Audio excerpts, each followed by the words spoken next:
Fabrice Nguema, bonjour. Sénégal, bonjour. Et qui disait coronavirus égale galère, voire dèche et même enfer. En tout cas, la tribune affiche les impacts négatifs au Covid-19, histoire de titrer les entreprises infectées. Il s'agit de quoi? Eh bien, du secteur privé atteint aujourd'hui d'une toux sèche et même chronique. Chronique, situation carabinée de chez Carabinet dans les entreprises privées tristement matérialisées par une chute drastique au niveau des marchés financiers, indique la tribune. Le journal du groupe des médias d'évoquer également la situation de misère que traverse le secteur informel aujourd'hui dans la tourmente, donc totalement tourmenté, voire complètement lessivé et même bouffé par les mesures drastiques prises pour lutter contre le coronavirus. Les secteurs privés et informels le sont, si on en croit aujourd'hui la tribune, raison pour laquelle le plan de soutien de Macky Sall est attendu et même très attendu, nous livre la tribune. Le journal au chapitre de la lutte contre le coronavirus, proprement dit, révèle que le secteur de l'énergie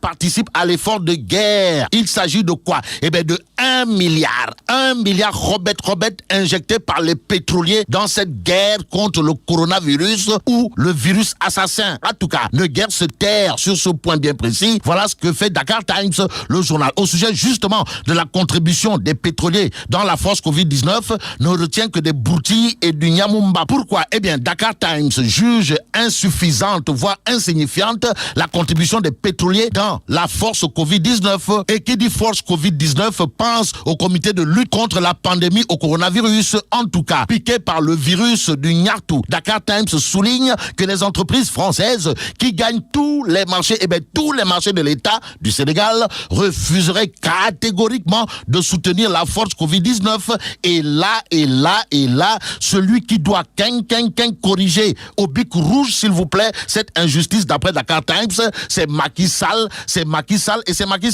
monsieur l'actuel locataire du palais de la République, qui aura de quoi se ronger les ongles en lisant l'Observateur, l'Obs, le journal du groupe Futur Média, qui reparle des impacts négatifs du Covid-19, nous renseigne que Ndeketeyo, la LONASE perd 110 millions de francs CFA par jour, ce jour. Retenons également d'après l'Observateur, l'Obs, que pour ce qui est du tourisme, les pertes sont estimées à plus de 230 milliards avec à la clé 30 000 pères et mères de famille envoyés ndeysaan au chômage techniquement et tactiquement parlant. L'ennemi semble avoir créé des désagréments sans précédent si on en croit Grand Place, le journal qui parle de couvre-feu à la SATREC, histoire d'évoquer une cinquantaine d'employés mis à la porte, c'est-à-dire sommés d'aller traire, ne point se taire ou se terrer sur le cas bien précis. Eh bien, Grand Place souligne que les travailleurs de la SATREC aujourd'hui déflatés ont été sommés d'accepter de prendre la clé des champs ou d'aller au tribunal. Et pour la petite histoire, retenons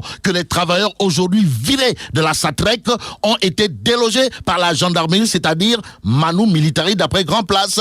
Place à source A qui nous révèle que c'est sur ordre du Khalife général des Mourides que le centre de traitement des maladies infectieuses en construction à Touba a été chassé, c'est-à-dire sommé de décamper de l'héliport. Mais celui qui nous mènera à bon port dans cette croisade contre le coronavirus, Inch'Allah, si on en croit Direct News, c'est Abdoulaye Diouf Sarr et c'est Abdoulaye Diouf Sarr. En effet, un mois après l'apparition du premier cas importé bien sûr, Direct News ne retient qu'un bilan qui suscite de l'espoir. Et comme tant qu'il y a la vie, il y a de l'espoir, Daoul Cho, billettiste de Direct News, d'indiquer qu'au rythme où vont les choses, nous allons vaincre haut la main dans un proche avenir la pandémie. Une pandémie qui, d'après Diouf Sarr, nous a valu 195 cas positifs, donc 55 guéris. Que retenir d'autre autour de ce virus qui a fini de mettre le monde sans dessus-dessous, sinon les assurances du professeur Seydi, à savoir les patients sous traitement spécifique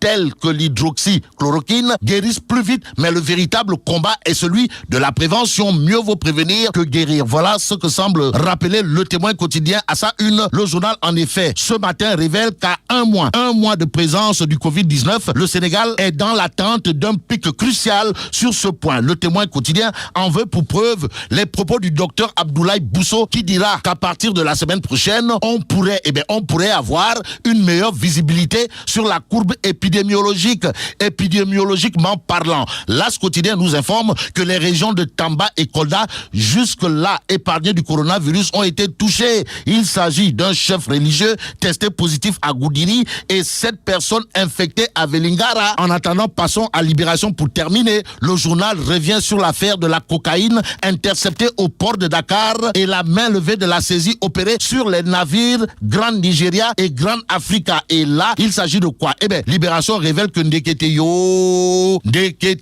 Grimaldi paye 6 milliards et se barre. Et là, mais la chitong de oui, bon, vive le Sénégal. Voilà, exactement 23 minutes.